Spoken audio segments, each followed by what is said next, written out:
Welcome to my class. नमस्ते student. बच्चों, आज हम कक्षा 10वीं की पाठ्य पुस्तक क्षितिज भाग 2 का अध्ययन करने जा रहे हैं और जिसमें हम चैप्टर नंबर 13वां पढ़ रहे हैं।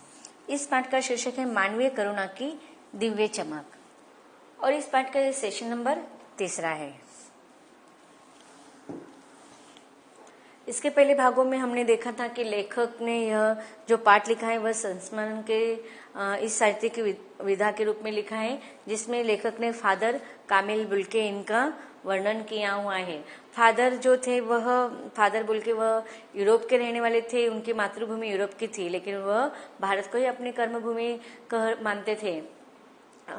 लेखक ने कहा है कि उनकी मृत्यु कैसे हुई थी और किस प्रकार से उन्होंने अपने मिठास भरे जीवन के द्वारा, अपने अमृतमय वाणी के द्वारा तथा अपने प्रेमपूर्ण व्यवहार से सारे लोगों के बीच में अपने लिए एक विशेष स्थान बनाया हुआ था। फिर लेखक कहते हैं कि उनके दोनों के बीच में वार्तालाप होती है, तो वह कहते हैं कि आप भारत में क्यों आए संन्यास ग्रहण करने के बाद। तो वह पूरा परिवार था उनका, वह इंजीनियरिंग भी उनकी हो चुकी थी, फिर भी उन्होंने संन्यास क्यों ग्रहण किया। इस प्रकार के प्रश्नोत्तर के बीच में उनकी चर्चा चालू थी। तब आगे वह कहते हैं कि पता नहीं प्रभु की इच्छा थी कि मैं संन्यास ग्रहण करूं, और वह संन्यास ग्रहण करते समय अपने गुरु के सामने एक प्रस्ताव रखते हैं, एक शर्त रखते हैं कि वह संन्यास ग्रहण करने के बाद भारत जाएंगे। आगे लेखक उनके साथ बातचीत कर रहे हैं, उन दोनों के बीच में क्या बातचीत होती है और लेखक हमें फादर बुल्के इनके बारे में कौन सी विशेष जानकारी, उनके कौन से गुणों के बारे में बताते हैं, हम पाठ के परिच्छेदों के द्वारा देखते हैं। लेखक कहते हैं कि भारत जाने की बात क्यों उठी। अब देखो, दोनों के बीच में वार्तालाप हो रहा था, संवाद हो रहा था। लेखक को बताते हैं कि मैंने शर्त रखी थी कि मैं भारत ही जाऊंगा संन्यास होने के बाद। तो लेखक उनसे पूछते कि भारत जाने की बात क्यों उठी। तब फादर बुल्के कहते कि नहीं जानता, बस मन में यह था। उनकी शर्त मान ली गई और वह भारत आ गए। तो इन बातों से पता चलता है कि उनको भारत, इस देश से पहले से ही विशेष प्यार होगा या कोई ना कोई बात थी जिनको भारत, फादर बुल्के इनको भारत इस देश में खींचकर लाई। आगे लेके कहते कि पहले जिसेंट संघ में 2 साल पादरियों के बीच धर्माचार की पढ़ाई की, फिर 9-10 वर्ष की दार्जिलिंग में पढ़ते थे। अब देखो, जब वह फादर बनाए जाते हैं तो उसके पहले उनके भी कुछ न कुछ शिक्षा लेनी पड़ती है। तो जिसेंट संघ में उन्होंने 2 साल पादरियों के बीच में धर्माचरण की पढ़ाई की कि ईसाई धर्म के कुछ विशेष तत्व होते हैं, किस प्रकार से मनुष्य को आचरण करना चाहिए, व्यवहार करना चाहिए। यह सारी पढ़ाई उन्होंने लगभग 2 साल तक की थी। फिर उसके आगे 9-10 वर्ष दार्जिलिंग में पढ़ते। अब लेखक कहते हैं कि उन्होंने आगे फिर 9-10 साल दार्जिलिंग में पढ़ते रहे। कलकत्ता अर्थात कोलकाता से उन्होंने बीए किया और फिर इलाहाबाद में एमए किया। उन दिनों डॉक्टर धीरेन्द्र वर्मा हिंदी विभाग के अध्यक्ष थे।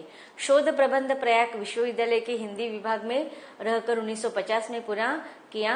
अब रामकथा, उत्पत्ति और विकास। अब देखिए, इस प्रकार उन्होंने धर्माचरण की शिक्षा भी ली 2 वर्ष तक। फिर 9-10 साल उन्होंने दार्जिलिंग में पढ़ाई की। उसके बाद कोलकाता में आकर उन्होंने अपनी बीए की पढ़ाई पूरी की।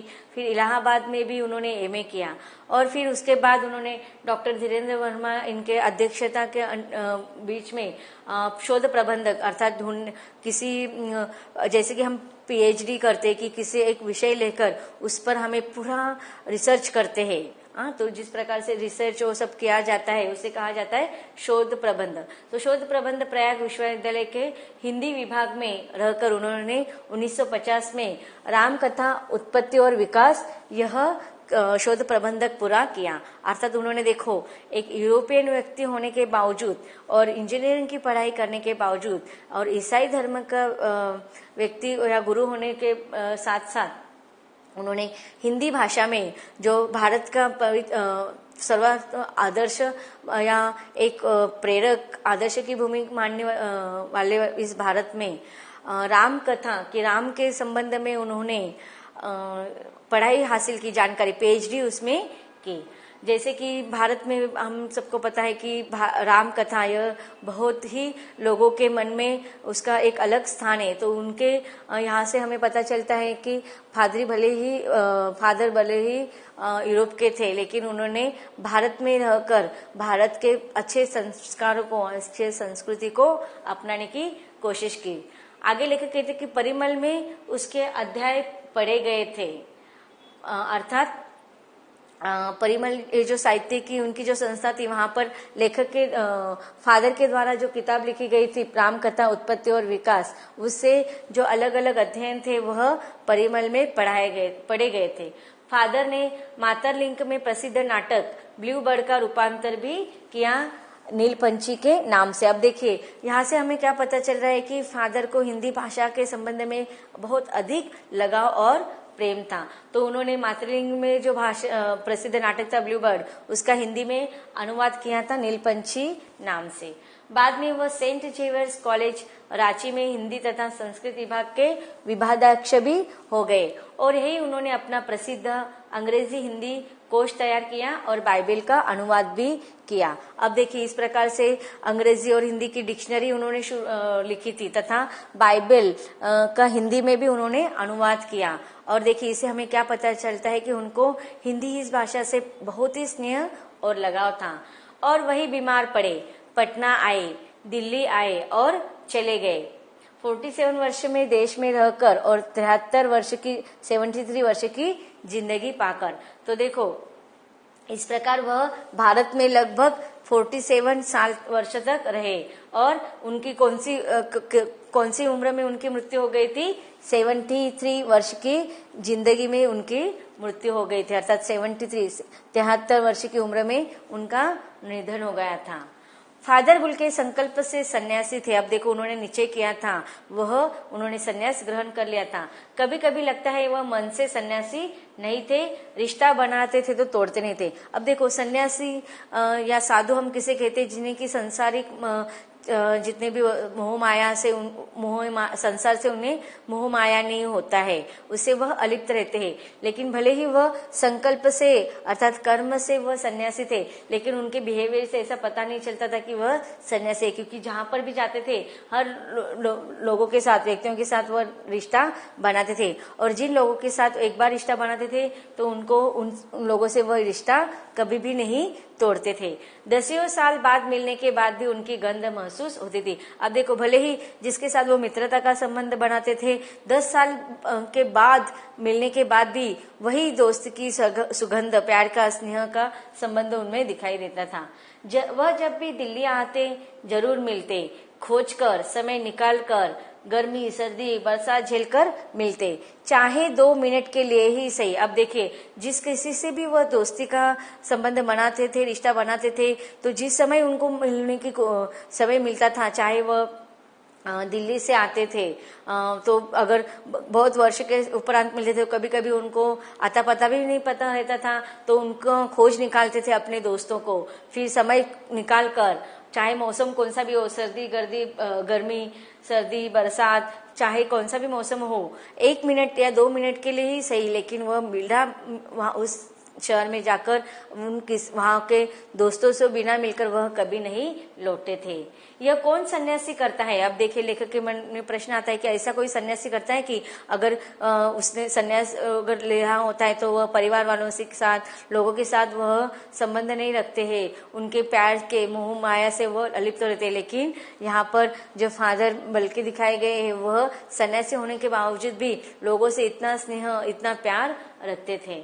उनकी चिंता हिंदी को राष्ट्रभाषा के रूप में देखने की थी। अब देखो यहाँ पर लेखक ने उनके मन में हिंदी के प्रति कितना प्रेम था, इसके बारे में वर्णन किया है कि उनका पहले से ही यह मान्यता कि सारे देश की जो राष्ट्रभाषा है वह हिंदी को ही होना चाहिए, इसलिए वह उनकी चिंता हिंदी को राष्ट्रभाषा के रूप में देखने की थी। हर मंच से इसकी तकलीफ बयान करते थे, हर मंच से, अर्थात जहाँ पर वह भाषण स्पीच देने जाते थे तो हर स्टेज पर वह इस बारे में बताते थे कि हिंदी भाषा की तकलीफ को बयान करते थे कि किस प्रकार से अब देखो आज हम मान्यता पा चुके हैं कि हमारे देश की राष्ट्रभाषा कौन सी है, हिंदी है, लेकिन ये बात उस समय के जब हिंदी को राष्ट्रभाषा के रूप में स्वीकृति नहीं दी गई थी। उस समय की यह बात है और बहुत सारे लोगों को, विद्वानों को इस बात से तकलीफ हो रही थी। तो उसी में से एक फादर थे। इसके लिए अकाट्य तर्क देते थे, अर्थात जो कर न सके ऐसे तर्क वह देते थे। बस इसी एक सवाल पर उन्हें झुंझलाते देखा है, अर्थात थोड़ा क्रोधित होते हुए देखा है कि हिंदी वालों द्वारा ही हिंदी की उपेक्षा पर दुख करते उन्हें पाया कि मतलब देखो, अन्य भाषिक लोग हिंदी को राष्ट्रभाषा के रूप में स्वीकार करते थे, हिंदी को एक मन से वह ऊंचा दर्जा देना चाहते थे, लेकिन जो हिंदी भाषिक लोग थे वही हिंदी भाषा की उपेक्षा करती थी। उनको तो विदेशी भाषा का प्रभुत्व ज्यादा महत्वपूर्ण लगता था।